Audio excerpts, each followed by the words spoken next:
Bismillahirrahmanirrahim. Assalamualaikum warahmatullahi wabarakatuh.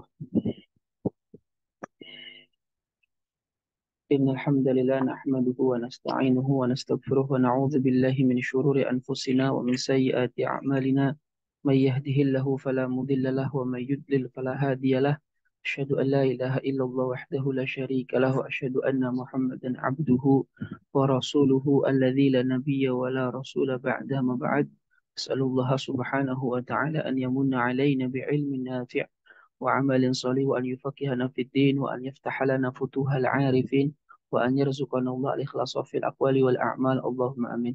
رب اشرح لي صدري ويسر لي أمري واحلل عقدة من لساني يفقه قولي.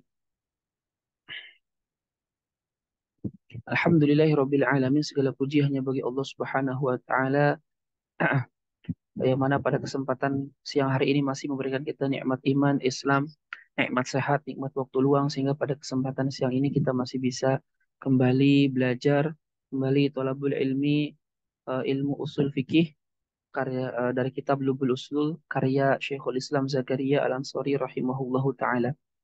Salawat serta salam semoga senantiasa terlimpah curah kepada baginda Rasulullah sallallahu alaihi wasallam, pada keluarganya, pada sahabatnya, dan semoga kita semua termasuk ke dalam golongan umat beliau yang mendapatkan syafaatnya kelak di yaumul qiyamah. Amin ya Allah ya rabbal alamin. Ikhwani wa akhwati fillahi rahimakumullah, kita masih dalam bab af'alun nabi, ya, perbuatan Nabi sallallahu alaihi wasallam. Dan sekarang kita membahas terkait dengan pertentangan antara qaul dan fi'il. Kurang lebih kemarin kita sudah membahas bahwasanya apabila qaul itu bertentangan dengan fi'il, dilihat terlebih dahulu. Kalau diketahui mana dulu yang lebih turun dan mana yang terakhir turun, maka yang terakhir itu menasakh yang pertama. Kemudian apabila qaul itu khusus untuk Nabi, ya, maka perbuatan Nabi yang menyelisih qaul itu tidak bertentangan untuk kita. Ya, kenapa? Karena itu berarti khusus untuk Nabi Shallallahu Alaihi Wasallam. Begitu juga kalau ada qaul umum mencakup kita dan Nabi Shallallahu Alaihi Wasallam, ya. Kemudian ada perbuatan Nabi yang menyelisihi qaul ini dan perbuatan itu datang terakhir, maka apabila perbuatan itu tidak ada dalil yang mengharuskan kita mengikuti Nabi, maka itu tidak ada pertentangan juga. Karena itu perbuatan khusus untuk Nabi. Sedangkan hak kita tetap wajib menjalankan apa yang al-qaul. Sedangkan kalau tidak diketahui antara al-qaul dengan al-fi'il mana dulu yang lebih turun, ya, maka al-qaul itu dimenangkan, ya, lebih dikedepankan ketimbang al-fi'il, ya. Karena al-fi'il perbuatan tidak menunjukkan adanya keumuman, berbeda dengan al-qaul. Nah, itu yang kemarin, ya. Jadi di sini kurang lebih dikatakan berarti harus dari atas mengulanginya lagi.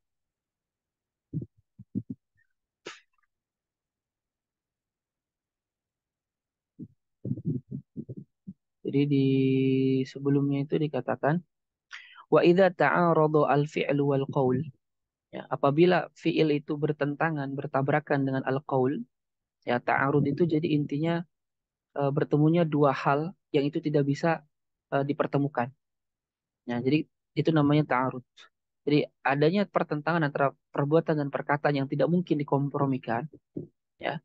Ai takhalafa bitakhalufi muqtadaihima, ya.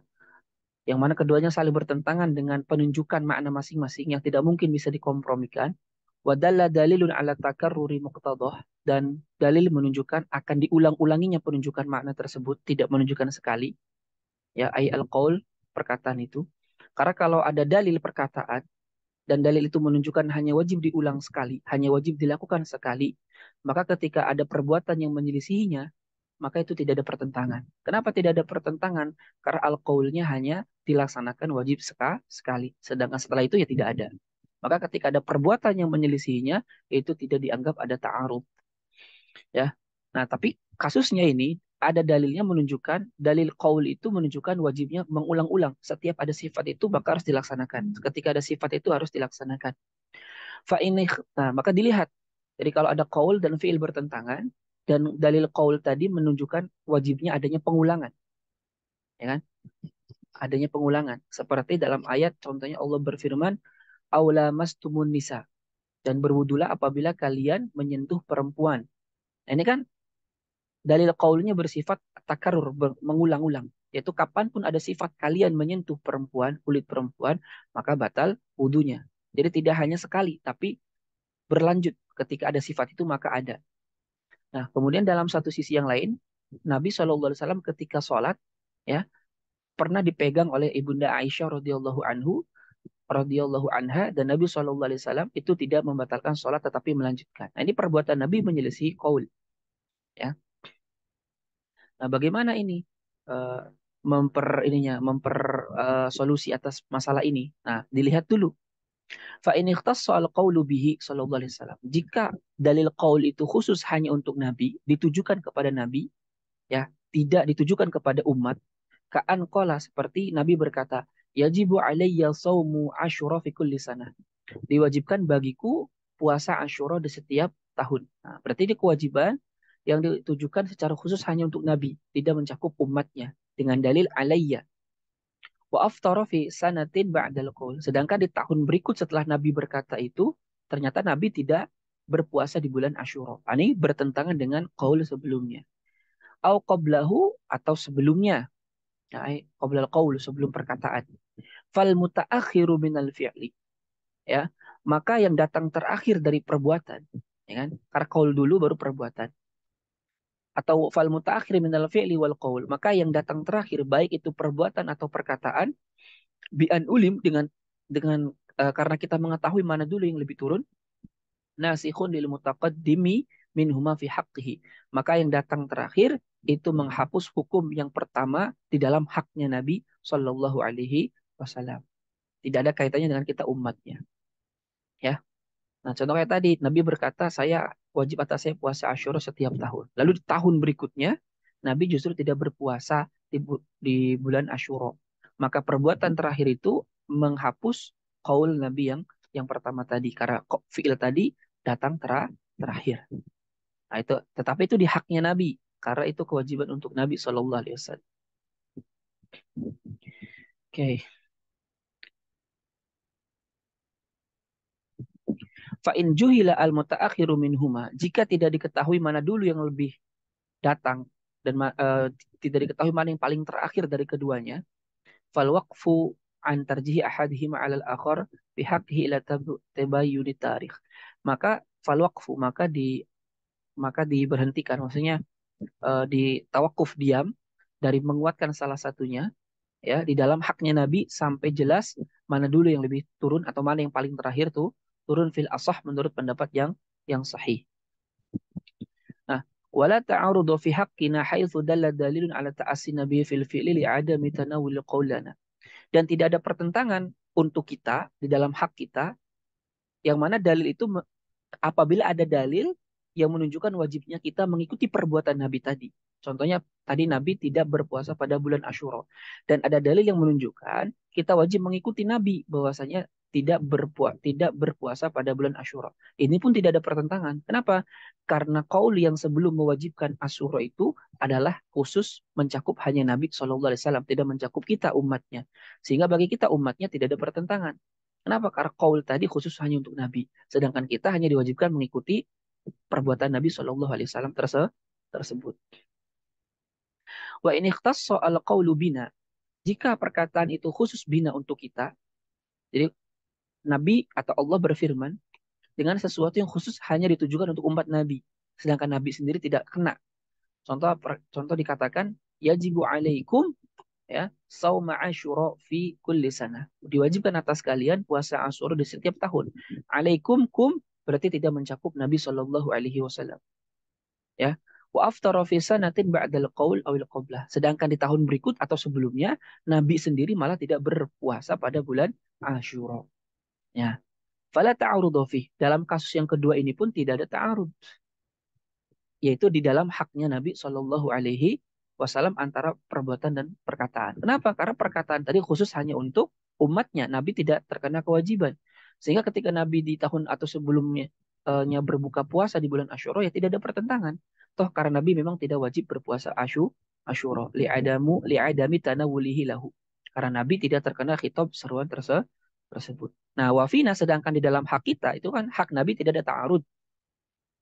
Wafina sedangkan dalam hak kita ya ketika Nabi bersabda atau Allah berfirman dengan pengkhususan hanya untuk umatnya tanpa Nabi, tapi di tahun berikutnya atau sebelumnya Nabi berbuat yang bertentangan dengan kaul tersebut. Nah, kalau tadi kan untuk hak Nabi tidak ada pertentangan. Wafina sedangkan di dalam hak kita al mutaakhiru minhuma, maka dalil yang terakhir dari keduanya bi an ulim jika diketahui nasikhun lil mutaqaddim itu menghapus dalil yang pertama.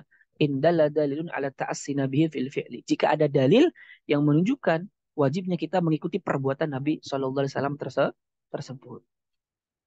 Nah, maka perbuatan terakhir itu menasakh perbuatan yang perkataan yang pertama. Fa'in juhila al mutaakhir, jika tidak diketahui mana dalil yang terakhir, umila bil qaul fil asah, maka kita harus mengamalkan al qaul perkataan menurut pendapat yang asah. Kenapa? Karena perkataan itu menunjukkan adanya keumuman, sedangkan perbuatan tidak menunjukkan keumuman. Sehingga bisa jadi perbuatan itu memang dilakukan khusus hanya untuk Nabi, tidak mencakup umatnya. Oleh karenanya, kalau ada qaul dan fi'il bertabrakan, dan tidak diketahui mana dulu yang datang terakhir, sedangkan keduanya mencakup hak kita semua, maka qaul itu dimenangkan dari perbuatan. Contohnya tadi, ketika Allah berfirman, aula mustumun nisa, atau kalian menyentuh perempuan. Ya. Kemudian di saat yang lain, Nabi tadi sholat dipegang oleh Ibunda Aisyah, tetapi tidak membatalkan sholatnya. Berarti kan tidak batal tuh sentuhan perempuan kepada laki-laki. Nah, ini bertentangan nih perbuatan dengan kaul. Di satu sisi Allah mengatakan aula mastumun nisa, di sisi yang lain Rasulullah tidak berwudu lagi ketika disentuh Ibunda Aisyah. Dan kita tidak mengetahui nih di antara dua dalil ini mana dulu yang datang atau mana yang paling terakhir di antara keduanya. Maka ketika seperti ini kita harus mendahulukan al-qaul. Apa al-qaulnya? Aula mastumun nisa, bahwa menyentuh perempuan itu membatalkan puasa, membatalkan wudhu. Sedangkan perbuatan Nabi itu khusus hanya untuk Nabi Shallallahu Alaihi Wasallam karena perbuatan itu tidak menunjukkan adanya keumuman.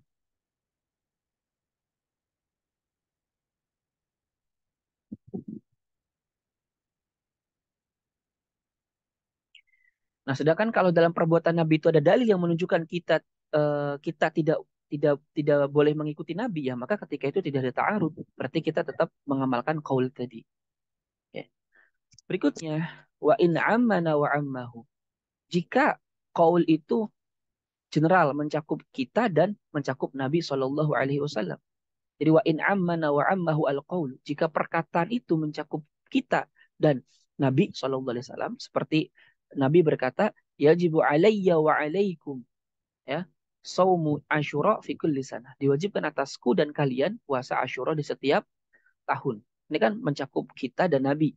Wa aftara fi sanatin ba'dal qaul awil qablah. Lalu Nabi di tahun berikutnya atau di tahun sebelumnya itu berbuka, tidak berpuasa pada bulan Asyura. Nah, gimana ini hukumnya? Fahukmuhuma, maka hukum keduanya, yaitu perbuatan dan perkataan itu, kama maroh sebagaimana sebelumnya.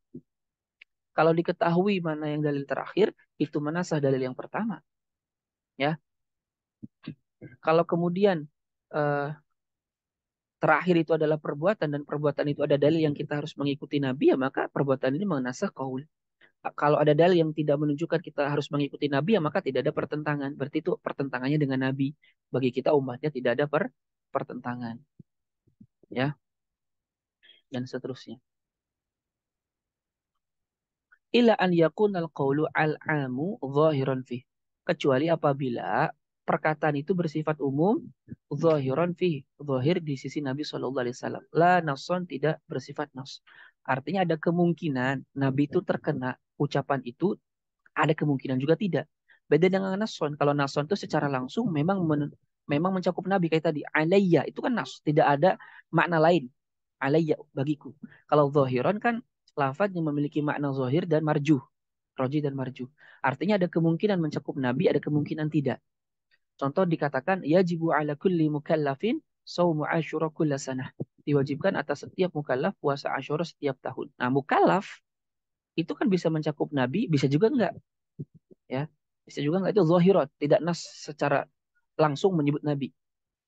Wa aftara fi sanatin ba'dal qaul aw qablah. Dan pada tahun berikutnya atau tahun sebelumnya Nabi itu berbuka. Maka fal fi'lu mukhassisun lil qaul. Maka kata Syekhul Islam Zakaria Al-Ansari, perbuatan itu mengkhususkan perkataan. Fi haqqihi di dalam haknya Nabi Shallallahu Alaihi Wasallam. Ya, taqaddama alaihi au ta'akhara anhu au juhila dzalik. Ya, maka perbuatan itu mengkhususkan perkataan di dalam hak Nabi. Baik perbuatan itu mendahului perkataan atau datang terakhir dari perkataan atau tidak diketahui mana dulu. Ini tuh hak Nabi. Wala naskho dan tidak ada nasakh di dalam haknya Nabi Shallallahu Alaihi Wasallam. Di anna takhsiso ahwanu minhu lima fihi min i'mali dalilaini bi khilafi naskhi. Nah, intinya ini untuk Nabi ya.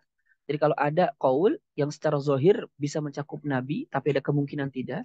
Tapi dalam sisi yang lain Nabi berbuat yang menyelisih qaul ini, maka perbuatan itu mengkhususkan qaul tadi. Baik perbuatan itu datang di awal, di akhir, atau tidak diketahui.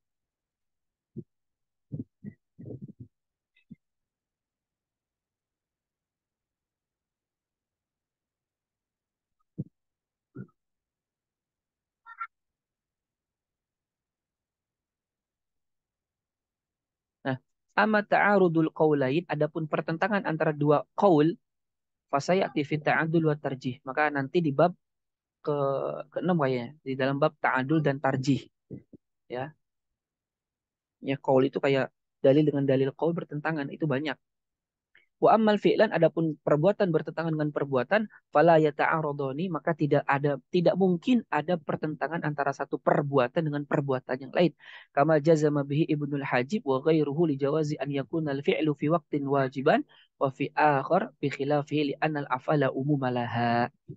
Jadi kalau perbuatan dengan perbuatan itu tidak mungkin terjadi yang namanya pertentangan. Ya, sebagaimana yang dikuatkan oleh Imam Ibnu Al-Hajib dan yang lain. Kenapa? Karena perbuatan itu tidak ada keumuman dalamnya. Tidak menunjukkan keumuman di dalam perbuatan. Bisa jadi Nabi berbuat A, kemudian di hari yang lain berbuat yang bertentangan dengan A, ya bisa jadi perbuatannya memang ini tidak wajib, ya, sehingga bisa menyelisihinya, atau sunnah doang, ya. Atau juga perbuatan itu tidak menunjukkan harus senantiasa dilakukan dan seterusnya. Intinya perbuatan itu tidak menunjukkan adanya keumuman. Sewaktu-waktu bisa berbuat A, B, C, D atau sesuatu yang bertentangan dengan sebelumnya dan seterusnya. Nah, karena perbuatan itu nggak ada keumuman, tergantung apa yang dilakukan. Oke, itu terkait dengan eh, ta'arudul qawli wal wal fi'li. Taib, ada yang ditanyakan terlebih dahulu.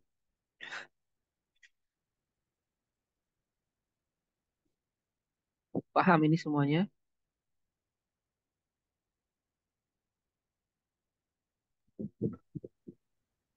Insyaallah Ustaz.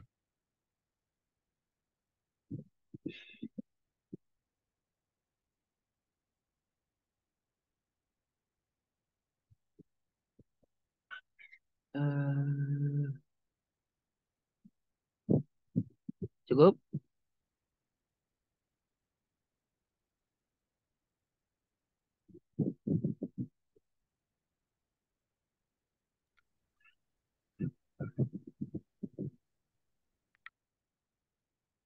Oke.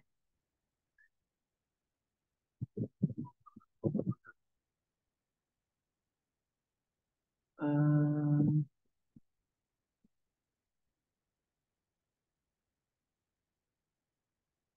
ada satu contoh yang menarik. Mana ya tulisannya teh? Terkait dengan masalah ini juga.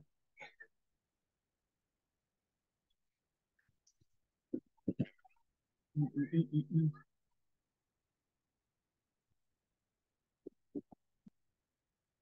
Tip.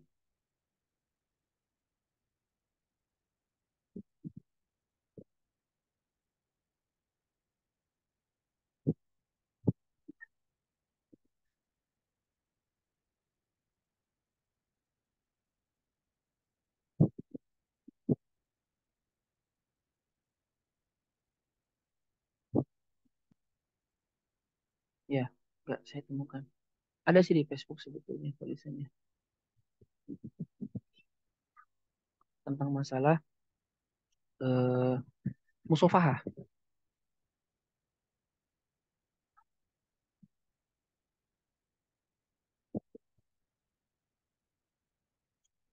Nah, setelah ini kita nanti akan masuk ke dalam pembahasan al-kalam fil akhbar. Al-kalam fil akhbar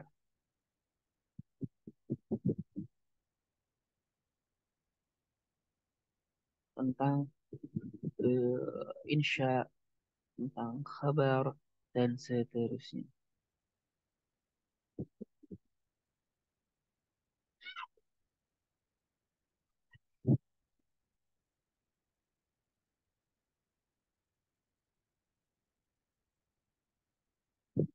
Oke,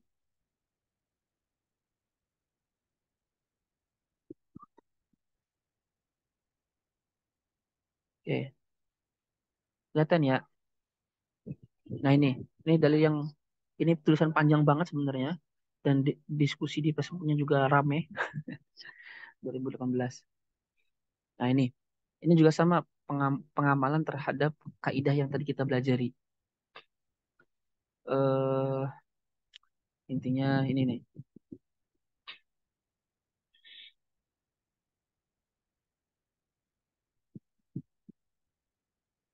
Mm, mm, mm, mm.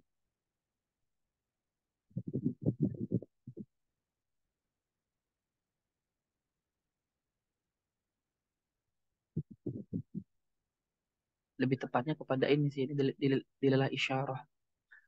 Sebenarnya ada perkataannya saya taki di jika apa yang difahami yang menunjukkan kepada suatu yang tidak mau kan. Nah, ini masih berkaitan. Terkait dengan aula mastumunisa. Intinya gini, aula mastumunisa itu kan kalau dalam mazhab Hanafi diartikan sebagai jima. Maka dalam mazhab Hanafi, orang yang menyentuh perempuan itu bersyahwat tidak bersyahwat tidak membatalkan wudhu. Dalam mazhab Maliki, ya, menyentuh perempuan itu membatalkan wudhu apabila bersyahwat. Apabila tidak bersyahwat maka tidak membatalkan wudhu. Dalilnya adalah tadi Nabi dipegang oleh ibunda Aisyah tapi tidak membatalkan sholatnya. Itu dalil bahwasanya apabila disentuh perempuan tetapi tidak bersyahwat maka wudhunya tidak batal. Sedangkan madhab Hambali dan madhab Syafi'i kalau saya tidak salah, kalau kita menyentuh perempuan maka kulit perempuan maka hukumnya batal. Dalilnya apa? Aula mastumun nisa, itu apa? Aula mastumun nisa atau kalian menyentuh perempuan. Nah, dalam ayat ini terdapat dalalah isyarah yang menunjukkan bolehnya bersentuhan antara lelaki dan perempuan, yaitu lafaz lamastum. Karena makna lamastum itu mengharuskan adanya pertemuan antara kulit lelaki dan perempuan sehingga membatalkan wudhu. Ya, di sini saya taki mengatakan tidak bisa dikatakan juga mana lafaz lamastum adalah jima. Karena hukum asal kata adalah hakikoh yang sudah kita pelajari selama tidak ada dalil atau indikator yang mengalihkannya ke majas. Syekh Taqiyuddin Al-Albani berkata, hukum asal perkataan adalah hakikoh, sehingga ketika terjadi pertentangan antara makna hakiki dan majas, maka makna hakiki lebih diutamakan, karena majas bertentangan dengan asal. Sudah kita pelajari juga kan? Jika lafaz berputar antara hakiki dan majas, maka menjadikannya kepada makna hakiki adalah yang kuat rojih. Sedangkan membawanya kepada majas adalah lemah marjuh. Sudah kita pelajari juga. Karena majas membutuhkan kepada peletakan makna yang pertama yang ada dalam makna hakiki, juga kepada kesesuaian antara makna hakiki dan makna majas, serta membutuhkan perpindahan dari makna hakiki ke majas. Sedangkan dalam makna hakiki tidak membutuhkan kepada apapun kecuali peletakan makna yang pertama. Ya, ini saja sudah cukup untuk menjadikan majas bertentangan dengan asal. Dan dalam ayat ini tidak ada indikator yang mengalihkan makna hakiki ke makna majas. Syekh An-Nabhani menjelaskan, menegaskan, ya. Ayat ini secara jelas menunjukkan bahwa menyentuh alamsu termasuk hadas yang mewajibkan wudhu, ya, dan maknanya secara hakiki bisa menyentuh dengan tangan dan majas bermakna jimat. Tidak boleh dipindahkan ke makna majas kecuali apabila tidak mungkin dimaknai hakiki. Makna hakiki dalam ayat ini tidak mustahil, bahkan maknanya meyakinkan dan tidak boleh dipindahkan ke makna majas kecuali ada korinah. Sedangkan dalam ayat ini tidak ada korinah yang menjadikannya bermakna majas. Maka ayat ini bermakna hakiki. Tetapnya ayat ini dalam makna hakiki didukung oleh sebuah kiroah yang membacanya lamastum. Kiroah ini sangat jelas menunjukkan hanya menyentuh saja tanpa jimat. Nah, kemudian kaul ini bertentangan dengan perbuatan Nabi. Dan kita tidak mengetahui mana dulu yang lebih turun. Maka qaul sebagaimana kaidah yang muqarrarah indana, kaidah yang ditetapkan oleh kita mazhab Syafi'i, qaul dimenangkan daripada fiil. Kenapa? Perbuatan la umumalaha. Dalam perbuatan itu tidak menunjukkan adanya keumuman. Sedangkan qaul menunjukkan keumuman. Aulamastum antum. Nah, itu lebih dibenarkan ketimbang fiil. Paham ya?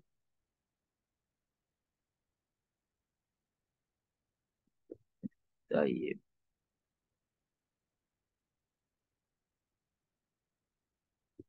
Misal kita tidak sengaja bersentuhan dengan anak perempuan di bawah 5 tahun, batal tidak? Dalam madhab Syafi'i, bersentuhan dengan kulit lawan jenis itu membatalkan apabila lawan jenis itu sudah mencapai balagha asyahwah, mencapai derajat yang itu bisa menimbulkan syahwat. Kalau bagi perempuan, bagi laki-laki, zakar dia sudah intishar, sudah bisa intishar mengembang. Jadi ukurannya adalah sesuatu yang ukurannya adalah kalau dalam perempuan adalah sudah sampai ke dalam derajat bisa menimbulkan syahwat di sisi orang normal. Jadi umur ya 7 tahun lah, 7-8. Kalau di bawah 5 tahun mah tidak membatalkan wudhu karena itu umur yang tidak bisa secara normal di sisi orang normal menimbulkan syahwat. Kalau laki-laki ya juga sama 7-8 tahun itu sudah mengembang zakarnya. Maka menyentuh mereka barulah membatalkan wudhu. Kalau di bawah 5 tahun tidak membatalkan wudhu. Allahu a'lam bishawab. Paham ya? Oke. Insyaallah. Berikutnya al-kalam fil akhbar. Al-kalam di dalam akhbar. Akhbar itu bifatil hamzah adalah jama dari kata khobar. Khobarun akhbar. Ya.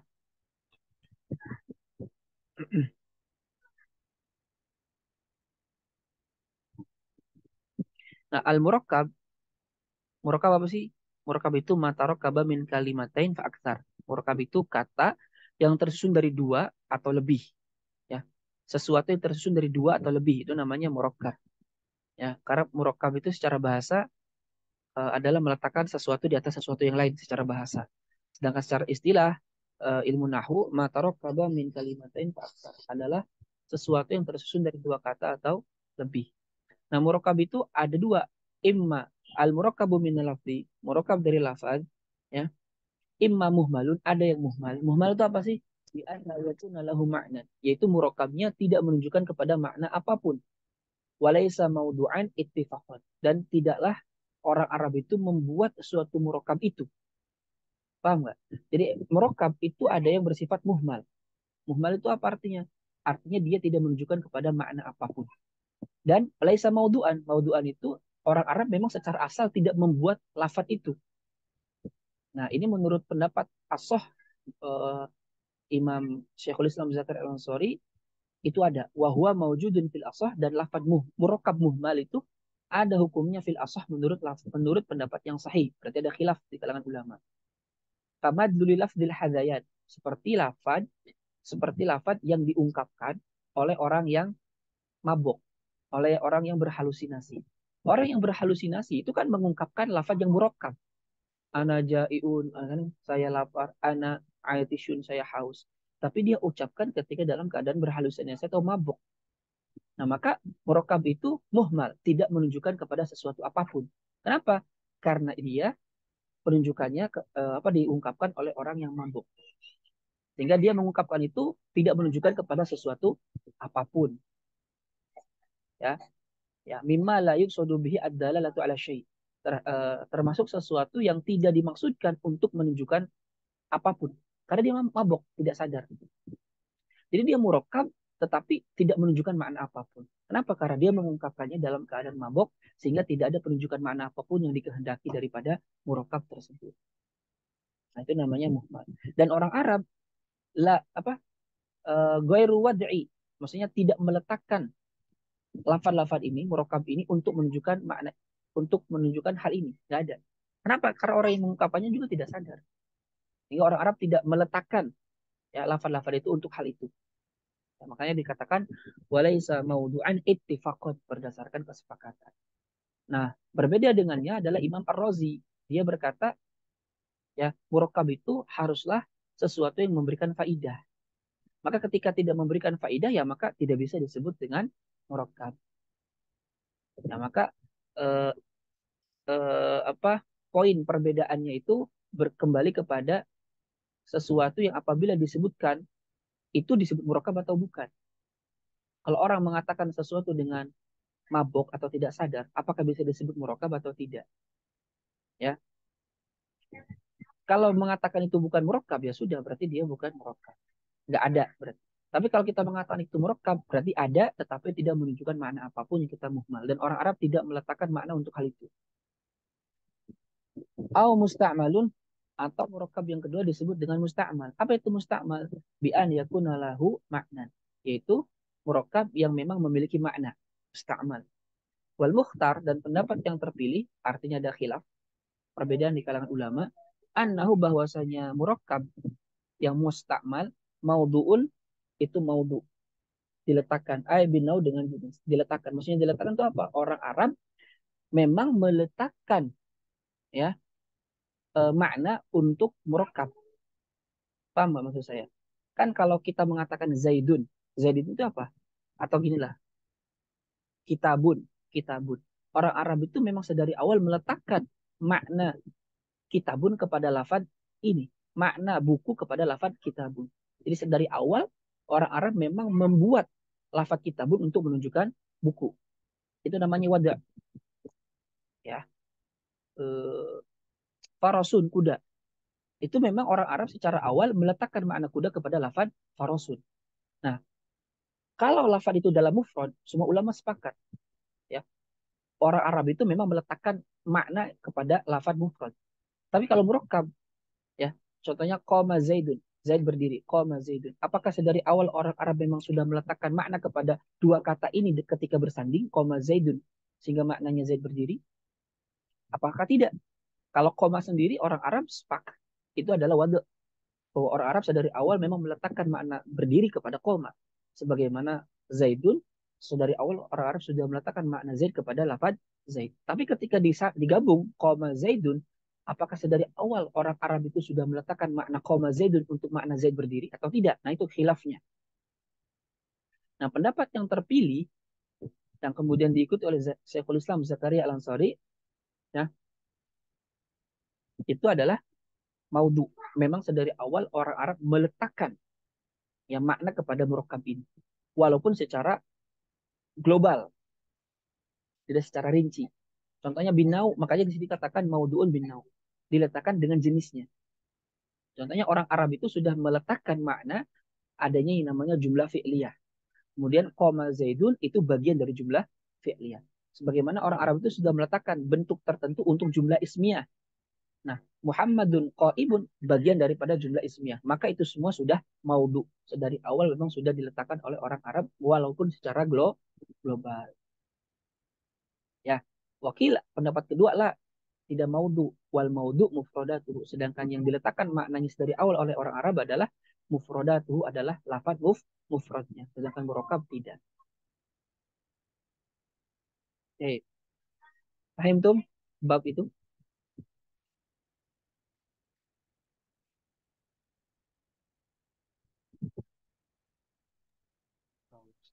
Insyaallah Ustaz. Akhir. Oke. Nah, berikutnya wal murakab al musta'mal. Murakab yang digunakan, al mufid yang berfaedah, ya, yu'abbaru anhu bil kalam. Maka disebut dengan sebutan apa? Al kalam. Jadi kalau kalau murakab musta'mal dia memiliki makna, memberikan faidah, maka disebut dengan apa? Al kalam. Ya, sebagaimana nahwu kan, uh, al-lafzu al-murakab al-mufid bil wad'i, maka disebut al kalam. Nah, wal kalam itu wal kalamu al-lisani. Ya, wal kalamu lisani, artinya kalam yang diucapkan lewat lisan adalah lafzun, lafaz, pada mana yang mengandung isna dan mufidan, penyandaran yang memberikan faidah, maksudan lidati, yang ditujukan secara, yang dimaksudkan secara zati. Maka lafzun, maka dikecualikan daripadanya apa? Tulisan, ya, petunjuk, ya, isyarat dan seterusnya. Karena lafaz itu kan adalah uh, as-saut al-mustamil ala ba'dil huruf hijaiyah. Suara yang mencakup sebagian huruf hijaiyah. maka dikecualikan daripadanya apa? Isyarat, ya petunjuk, arah panah dan seterusnya yang itu bukan termasuk lafaz, ya. Begitu juga mufrad. Mufrad juga tidak bisa disebut lafaz di sini karena tidak memberikan faidah, ya. Dan sesuatu yang tidak memberikan faidah di sini seperti api membakar, api itu panas. Kenapa tidak memberikan faidah? Karena semua orang itu pasti tahu api itu panas, ya. Nah, di sini harus lafaz tadomana yang mengandung isnadan mufidan, penyandaran yang mufid. Maka mufrad dikecualikan karena mufrad itu kata yang berdiri sendiri, ya, tidak bersandar kepada yang lain. Nah, kalam lisan itu harus lafaz yang ia bersandar kepada kata yang lain yang memberikan faidah, ya. Dikecualikan daripada yang memberikan faidah adalah perkataan-perkataan yang sudah maklum sama orang semuanya. Seperti bumi di bawah kita, langit di atas kita, api itu panas, es itu dingin. Nah, itu tidak bisa disebut isnadan mufidan, memberikan penyandaran yang mufid. Kemudian maksud dan dizati, lafaz itu mengandung isnad yang mufid dan dia dimaksudkan secara zat. Maka dikecualikan daripadanya adalah silatul mausul. Contoh, ja'al ladzi qama abuhu. Terus kita katakan qama abuhu itu ini kan jumlah silatu isi mausul alladzi. Pertanyaannya, qama abuhu itu dimaksudkan secara zatnya atau tidak? Jawabannya tidak. Karena dia adalah didatangkan untuk menjelaskan ketidakjelasan isi mausul. Isi mausul kan isi mubham, isim yang masih belum jelas. Ketika dia ingin dijelaskan, maka harus ada yang namanya silatul mausul. Nah, jumlah silatul mausul itu tidak dimaksudkan secara zatnya, tapi dia didatangkan untuk menjelaskan isim mausul. Maka jumlah silah bukan termasuk al-kalam al-lisani yang dimaksud. Nah, contohnya gimana wal kalam lisani lafzun tadamman isnadan mufidan maqsudan li dzati. Ya, contohnya innamal a'malu binniyat. Itu al-kalam lisan. Dia lafaz terucap mengandung isnadan mufidan dan maksud dari zati. Innamal a'malu binniyat. Kemudian wal kalamu an nafsani dan kalam nafsi, nafsani kalam jiwa, kalam yang ada di dalam benak, makna fi nafsi adalah suatu makna yang ada di dalam jiwa. Ai qama biha, itu yang uh, yang yang bersemayam, yang berada di dalam jiwa intinya. Kalam nafsi itu. Yu'abaru anhu bil lisani, yang mana kalam nafsani itu diungkapkannya melalui kalam lisani.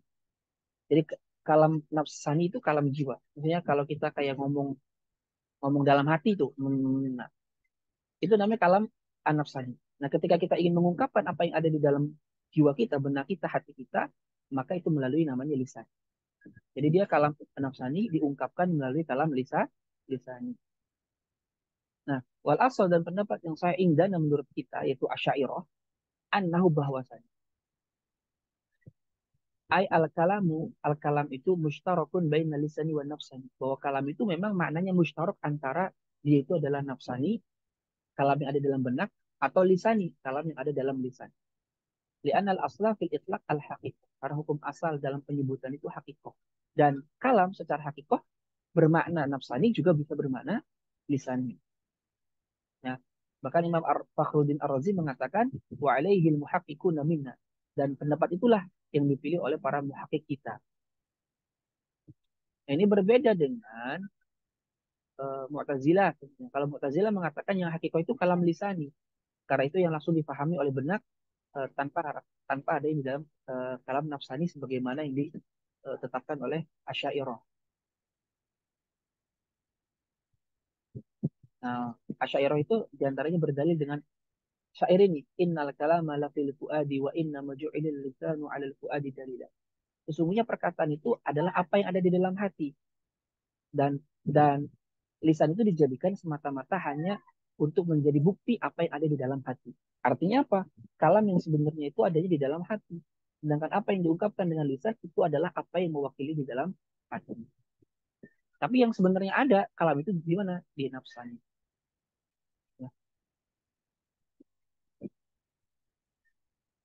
ya, itu perbedaan ini adalah masuk ke ranah akidah sebenarnya. Nah, wal aslu innama yatakallamu fihi. Dan wal usuliyu innama yatakallamu fihi. Dan ulama usul itu hanya berbicara tentang masalah kalam lisani. Kenapa? Karena yang menjadi pembahasan ulama usul itu kalam lisani. Apakah dia am, khos, mutlak, mubayyan. dan seterusnya. Sedangkan apa yang di dalam jiwa itu tidak dibahas karena itu tidak bisa diketahui. Jadi yang menjadi pembahasan ulama usul adalah kalam lisan.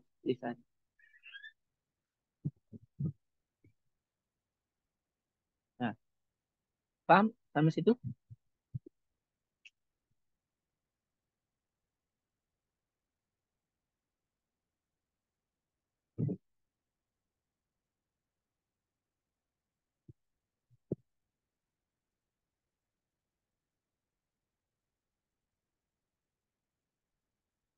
Paham? Oke. Kalau tidak ditanyakan, lanjut. Sama. Nah, fa'in afada, ya, apabila suatu kalam lisan itu memberikan manfaat bil wada'i, yang mana secara peletakan memberikan manfaat kolaban, tuntutan, permintaan, ya. Fatalabu dzikril mahya, maka tuntutan, ya, untuk mengetahui hakikat dari sesuatu, ya, ay falafdul al-mufidu li talabi dzikriha aizatan aw sifatan, yaitu lafaz yang memberikan faedah untuk meminta disebutkan hakikat sesuatu, baik hakikatnya secara zat atau sifat, disebut istifhamun. Istifham, kata tanya. Jadi kata tanya itu adalah lafaz-lafaz yang secara awal oleh orang Arab diletakkan untuk menunjukkan permintaan kepada hakikat sesuatu. Contoh dikatakan mahadza wa manza azaidun am amrun. Itu kan meminta hakikat daripada apa yang ditanya. Mahadza apa ini? Nah, kita ingin mengetahui hakikat ini itu apa. Nah, kalau ada lafaz yang secara peletakan dasar oleh orang Arab ditujukan untuk pertanyaan terhadap hakikat sesuatu, maka disebut dengan istifham. Oke. Wa talabu tahsiliha, sedangkan meminta untuk dilakukan, ya, hakikat itu, au tahsilul kafi atau diperintahkan untuk menjauhi dari hakikat itu, ay alafdu al mufid lidzalik, lafaz yang memberikan faidah untuk meminta sesuatu atau menjauhi sesuatu, disebut dengan amrun kalau permintaan sesuatu, wa nahyun, dan nahyun kalau meminta dijauhkan dari sesuatu. Seperti ayat kum, seperti ayat, seperti lafaz kum untuk fi'il amr, walatakum seperti fi'il nahi. Walau kana talaba tahsili dzalika min multamisin, sekalipun tuntutan itu berupa tuntutan yang diminta dari orang yang selevel, maka wasail dan orang yang bertanya tetap disebut amr dan nahi. Ini kan apa yang kita kuatkan di dalam pembahasan amr dan nahi.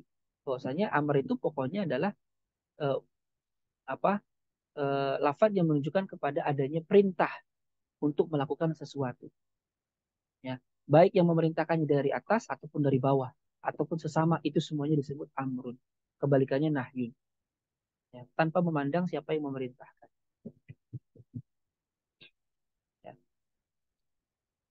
Nah, wa illa, kalau tidak, ay wa in lam yufid bilwan itu laban, yaitu lafaz tadi, ya, tidak menunjukkan tidak memberikan faidah tuntutan secara peletakan dasarnya, ya. Jadi secara peletakan dasar orang Arab, lafaz ini tidak menunjukkan perintah, tidak menunjukkan tuntutan permintaan.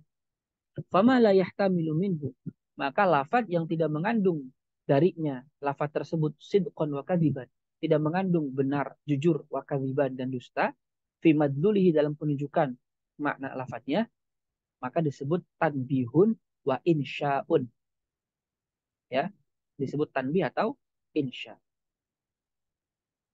Baik tanbih atau insya ini berfaidah permintaan yang berfaedah permintaan secara kelaziman, secara peletakan itu tidak berfaedah permintaan atau tuntutan. Tapi secara kelaziman memiliki makna itu. Seperti tamani, harapan, wataroji, dan harapan. Kita mengatakan laita syababa ya'udu yauman. Seandainya masa muda itu bisa kembali. Itu kan kayak minta gitu. Atau la'allallaha ya'fu ani. Semoga Allah itu mengampuni aku. Itu permintaan secara kelaziman. Amlam yufid tolaban, ataupun tidak memberikan faedah permintaan. Contoh anti tolik, engkau diceraikan. Nah, ya. Jadi ini menurut ulama usul nih, nanti di bawahnya ada pembahasan menurut ulama balaghah. Jadi kalau menurut ulama usul, kalau suatu lafaz secara awal tidak menunjukkan kepada permintaan, ya, dan ia tidak mengandung jujur jujur dan dusta dalam penunjukan maknanya, maka disebut dengan insya. Ya, wa muhtamiluhuma, sedangkan yang mengandung makna jujur dan dusta, ya, khabarun itu disebut dengan khabar atau informasi. Nah, waqad yuqal, dan kadang dikatakan wa lil bayanin, dan ini adalah definisi ulama balaghah, ulama bayan. Dan ini yang masyhur yang kita ambil. Ya. Al-insya, insya itu adalah kalamun yahsulu bihi madluluhu fil kharij. Adalah perkataan yang dihasilkan makna perkataan itu fil kharij, di dalam, di luar apa ya? Di luar kita gitu, di luar kita. Seperti apa? Seperti contoh gini. Kum, berdiri. Pertanyaannya, orang itu, ya, melakukan berdiri itu dihasilkan oleh lafaz kumnya atau tidak? Jawabannya adalah dihasilkan oleh lafaz kum. Jadi peristiwa berdiri itu dihasilkan oleh al-kharij. Apa itu? Oleh perkataan yang dikeluarkan, yaitu kata kum. Nah, itulah insya. Jadi insya itu perkataan yang penunjukan maknanya, ya, itu terhasilkan dari perkataan yang di luar. Kum, baru dari perkataan kum itu orang itu berdiri.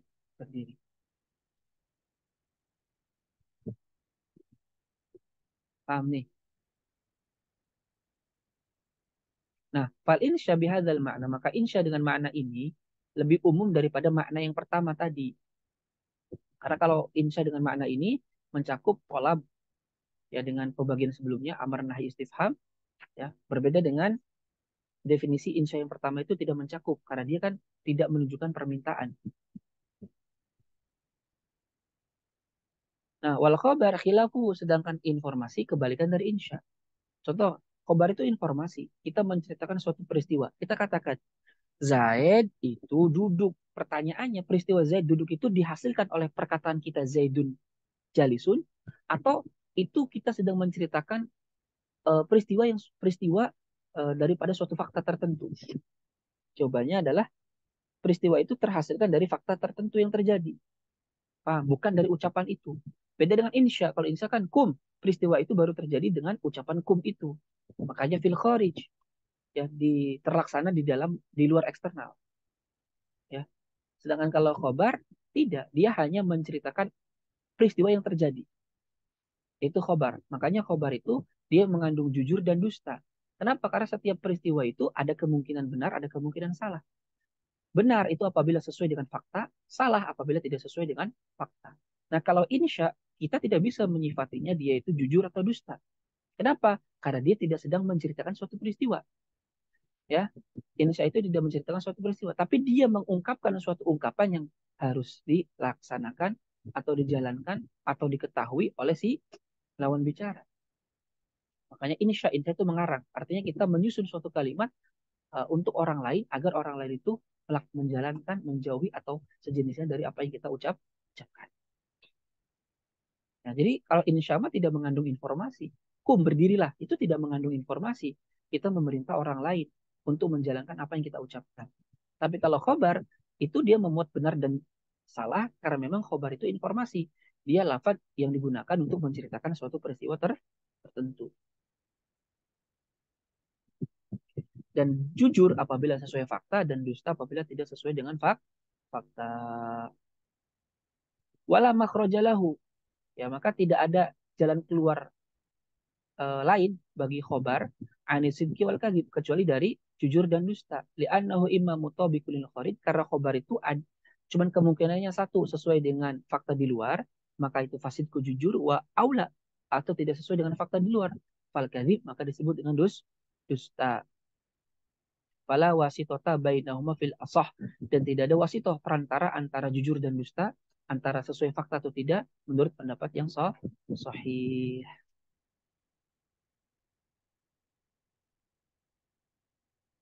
Baik, sahih Mas sih tadi ditanyakan.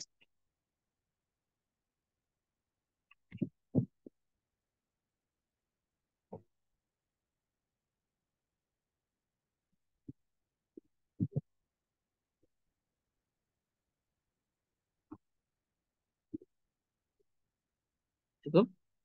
Kalau cukup ya kita sampai di sini dulu ya.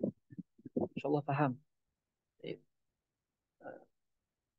نختتم درسنا بقراءة الحمد لله الحمد لله رب العالمين ودعاء كفارة المجلس سبحانك اللهم وبحمدك أشهد أن لا إله إلا أنت أستغفرك وأتوب إليك والعفو منكم السلام عليكم ورحمة الله وبركاته